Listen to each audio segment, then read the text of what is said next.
Hello and welcome to another time together as we grow in our spiritual life. And I want to continue to use the book by Joyce Roop that is called The Cup of Our Life. So if you have your cup handy, go ahead and keep it by you. If you don't have it there, go ahead and get one and we'll use it a little bit later on for just a few moments as part of our uh, guided meditation. So today's theme is on just being. Seems really easy, but it's not always easy, just being. So it's called the gift of being, B-E-I-N-G. And we'll start with a quote from Abraham Joshua Heschel. Just to be is a blessing. Just to live is holy. And then these thoughts from the author. When I prepared for my first visit as a volunteer spiritual counselor at the hospice residence, I had planned to use guided imagery to help the patients to relax and get in touch with their dying process. That was my plan.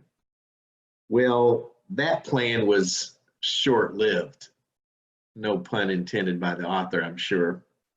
I quickly discovered that many of the men and women were very, very near to death, and they were usually too ill to focus.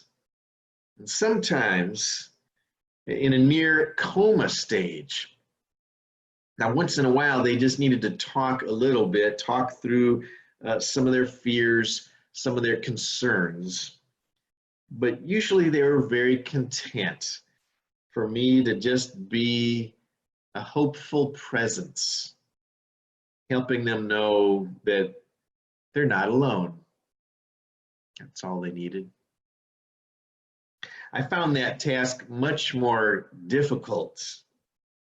I wanted to feel like I was of use. Each time I left a patient in the hospice facility, I wondered if the time had been worth it. What am I doing? I asked myself. What am I doing there? It took me many months before I could finally be at peace with just being there with each one.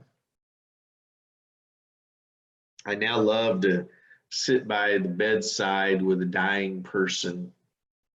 I know that I receive as much or more than I give. They help me face my own mortality and to not be afraid of death. It's such a special moment to be with someone in his or her final preparation for that mysterious journey, that journey to the other side of life.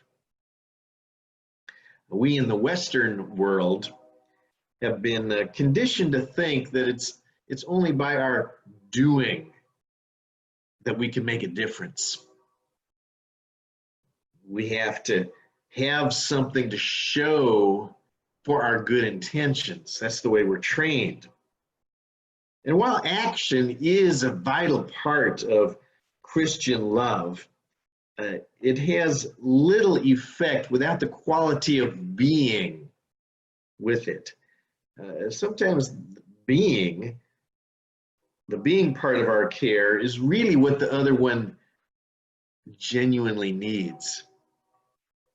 We may feel better if we do something like give a book or make a meal or read the book or buy a gift, but maybe what they're really longing for is for someone to just simply sit and listen and hear their concerns. When Jesus was in one of his most excruciating moments, in the Garden of Gethsemane, remember, right before his arrest. He needed his disciples to be with him while he prayed. Jesus longed for the comfort of their presence, their focused presence, and he was pained by their inability to provide this for him. They could not just be with Jesus. Jesus did not need Peter to slice off the ear of his enemy. He just needed Peter and the others to be there with him as he faced his enemies. Question we often need to ask ourselves is, can I trust myself that I am enough? I am enough. That I do not always have to be doing something in order to share my compassion? That's a good question. Well, let's take that question and challenge into our time of prayer, our breath prayer. That is, I think, the simplest yet, because it's the same thought or word for inhaling as well as for exhaling. So with that in mind, just go ahead and get yourself comfortable. Take a few deep breaths and relax. Let those tense muscles loosen up a little bit. And it is simply to pray by saying or thinking the word being. So inhale, being. Exhale, being.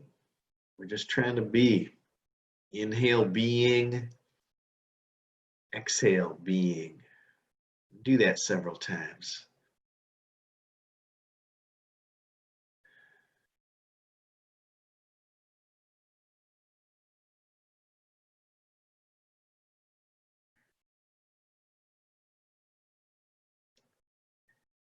Take a look at the cup that is before you. Notice how simply it just sits there, but also how you are just as simply there with the cup, gazing upon it.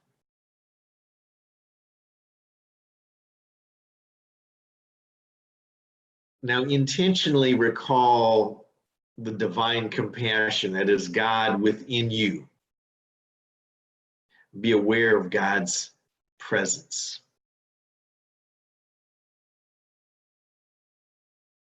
And then gather to your heart the pain of someone you know, some situation of some person that you know, a situation of pain that you are aware of.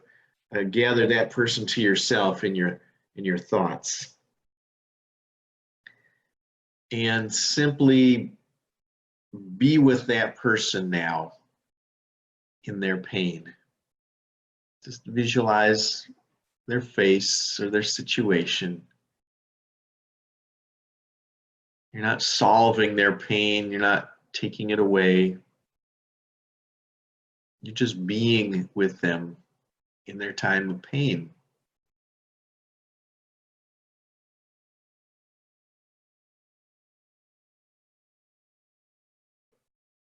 And as you are being with them, be deeply and intimately involved in that person.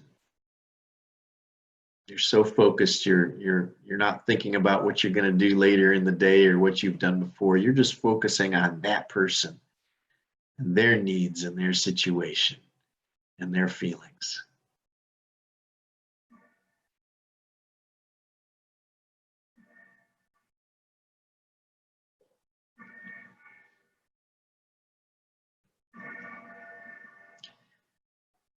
And then Jesus said to them, I am deeply grieved, even to death.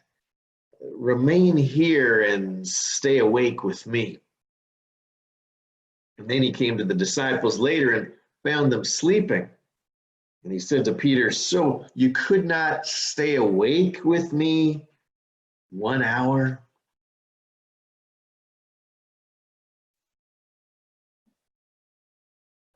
as we see how difficult but also necessary it is just to take time to be with another person, either physically before them or listening on the phone or on a Zoom call or just in alone in your time of prayer as you are focusing on that person.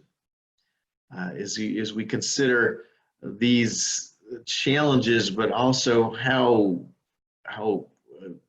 how well it affects that person's life, because so many times it's just what they need, just like Jesus needed that from his disciples in the Garden of Gethsemane. Let's take those thoughts with us as I offer this concluding prayer. God of compassion, when I hesitate to be with another, strengthen me. When I question the quality of my presence, assure me. When I want to show my worth through action, humble me. When I miss the needs of the one who suffers, awaken me. And when I forget the beauty of a loving presence, remind me. And when I run away from the call to be there, bring me back.